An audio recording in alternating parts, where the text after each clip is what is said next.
नमस्कार दोस्तों, कैसे हैं आप सभी लोग। तो मैं आ गया हूं एक नया लेटेस्ट अपडेट और एक नई वीडियो लेकर आप सबके बीच। तो दोस्तों, कल्पना कीजिए कि आप एक छात्र हैं। सुबह उठते हैं, मोबाइल उठाकर सबसे पहले व्हाट्सएप खोलते हैं, लेकिन वह नहीं खुलता। फिर गूगल ट्राई करते हैं, वह भी नहीं चलता। यूट्यूब खोलते हैं तो वीडियो लोड नहीं होता। ऑनलाइन क्लास ज्वाइन करने की कोशिश करते हैं, लेकिन इंटरनेट ही नहीं है। अब कल्पना कीजिए कि यह समस्या सिर्फ आपके मोबाइल या आपके शहर की नहीं, बल्कि पूरे देश की है। और यही स्थिति 2026 में ईरान में लाखों छात्रों और नागरिकों के साथ हुई है, जब अचानक पूरे देश में इंटरनेट ब्लैकआउट लागू कर दिया गया। और अब सबसे पहले सवाल जो स्टूडेंट्स के मन में आता है वह यह है कि क्या यह खबर सच है या सिर्फ सोशल मीडिया की अफवाह।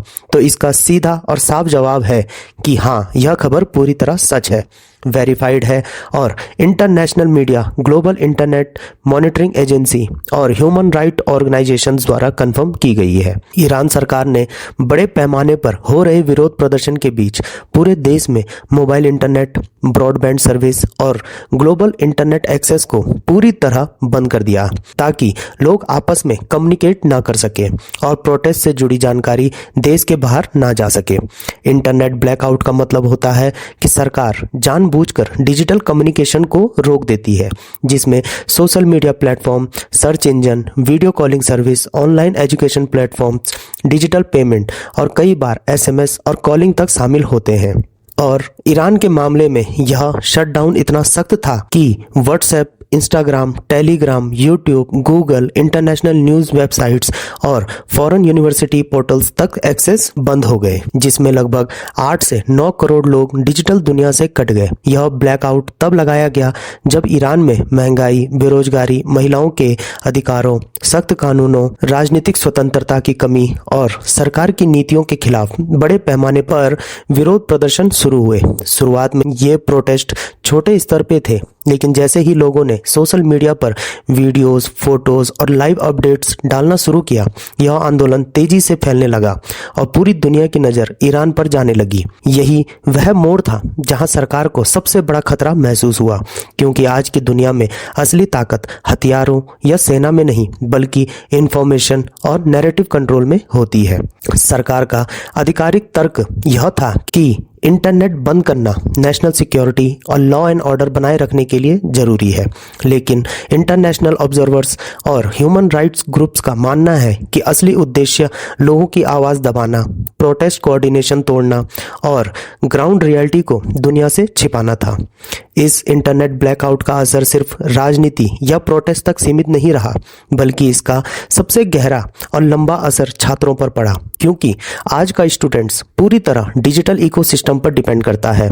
Online classes, recorded lectures, e books, research journals, exam material, online mock test, university portals और फॉरेन एजुकेशन एप्लीकेशन सब इंटरनेट के बिना संभव नहीं है।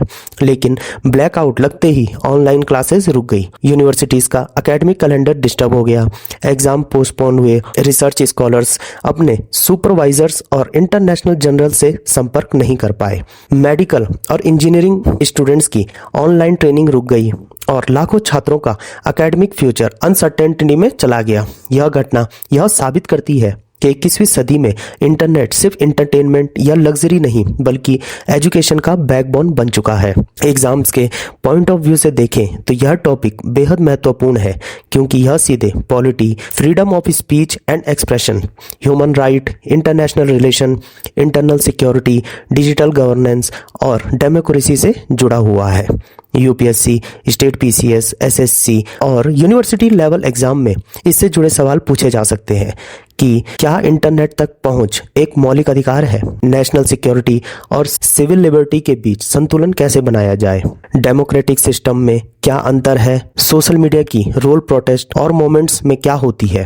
यूनाइटेड नेशन और इंटरनेशनल बॉडीज इंटरनेट शटडाउन को कैसे दिखाती है? United Nations human right council यह मानता है कि इंटरनेट एक्सेस अभिव्यक्ति की आज़ादी और सूचना के अधिकार से जुड़ा है।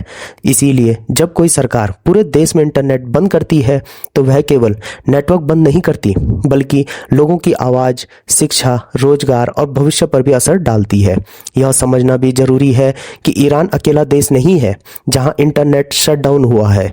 दुनिया के कई देशों में अलग अलग कारणों से इंटरनेट बंद किया गया है, लेकिन ईरान का मामला इसीलिए खास और गंभीर माना गया क्योंकि यह नेशनल लेवल, लॉन्ग ड्यूरेशन और एक्सट्रीमली स्ट्रिक्ट शटडाउन था, जिसमें ग्लोबल इंटरनेट से लगभग पूरी तरह कट ऑफ कर दिया गया। स्टूडेंट्स के लिए इस न्यूज़ से कई महत्वपूर्ण सीख मिलती है। पहली सीख यह है कि इंफॉर्मेशन ही असली पावर है। जिस पर इंफॉर्मेशन का कंट्रोल होता है वही नैरेटिव कंट्रोल करता है।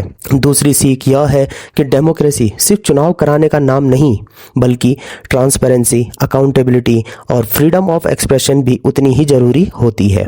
तीसरी सीख यह है कि करंट अफेयर्स को सिर्फ एग्जाम्स के लिए रटने के बजाय उसके सोशल, पॉलिटिकल और ह्यूमन इम्पैक्ट को समझना चाहिए, क्योंकि आज जो ईरान में हुआ है वह कल किसी और देश में भी हो सकता है।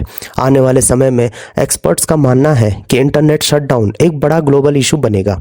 डिजिटल राइट्स, साइबर लॉ और इंटरनेट फ्रीडम को लेकर इंटरनेशनल प्रेशर बढ़ेगा और स्टूडेंट्स और यूथ की रोल इस डिबेट में सबसे अहम होगी, क्योंकि वही डिजिटल जनरेशन है जो एजुकेशन, अवेयरनेस और टेक्नोलॉजी से जुड़ी हुई है।